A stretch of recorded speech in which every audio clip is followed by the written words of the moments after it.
कोटा शहर के लोगों को मीट मछली मुर्गा इन सबको परेशान किया जा रहा है। बहुत लोग परेशान हैं, सारा व्यापार करने की स्थिति में नहीं है।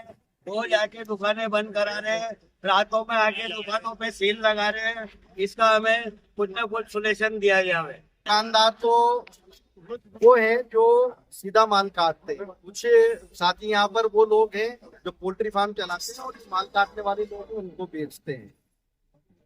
यहाँ पर जो प्रशासन ने किया है वो दोनों तरीके के दुकानदारों को परेशान किया है।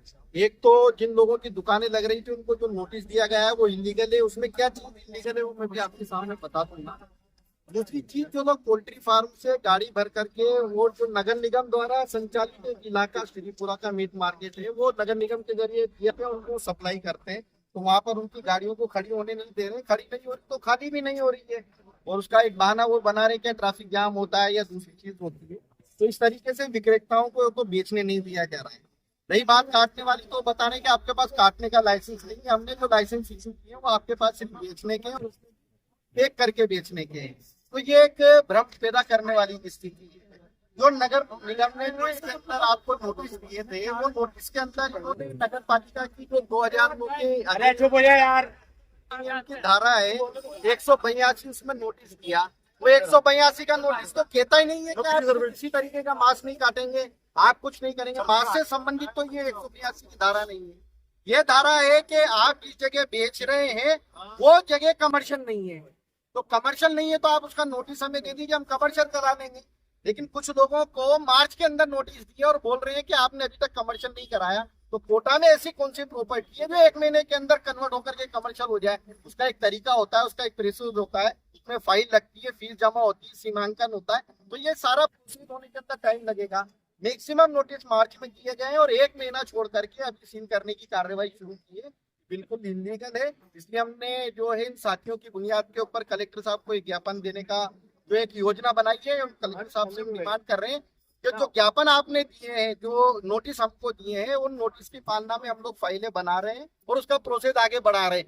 जब तक उसके ऊपर एक डिसीजन नहीं हो जाता तब तक विक्रेताओं को अपना कार्य सुचारू करने की समय लेकिन अखबारों में हर इलाके में जहाँ दुकानें हैं, नगर निगम ने आज से 5 साल 7 8 साल पहले एक गाड़ी कर रखी है। वो गाड़ी आती है, अपना व्यापारी अपना कचरा रखता है दिन भर, वो उठा के उसमें वापस रात को डाल देता है।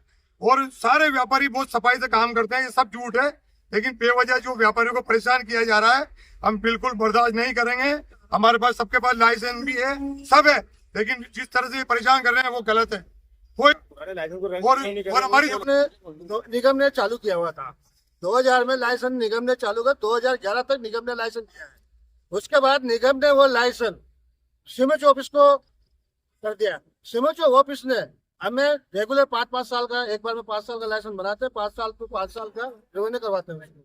उसके बाद तो उसमें जो लिखा हुआ है लाइसेंस के अंदर मीट एंड मीट प्रोडक्ट, तो उन्होंने इस जगह पे हमें ये लिख के बता रहे हैं वो कि ये लाइसेंस बेकार है, झूठा है लाइसेंस। किस मामले में झूठा? उसके अंदर कहीं लिखा हुआ है पका हुआ मीट बेचेंगे, कहीं अगर लिखा हो तो बता दो हमें। उसके अंदर मीट एंड मीट, मेरे पास उसका लाइसेंस का फोटो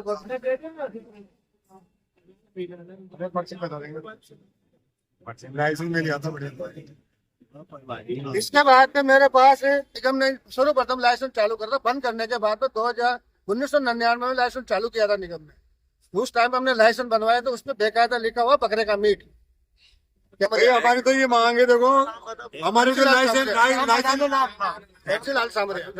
जो रिन्यू कराना दो हमारा लाइसेंस। पुराने लाइसेंस प्रशासन से क्या चाहते हो? और अगर प्रशासन कोई नियम रखता है तो उस नियम को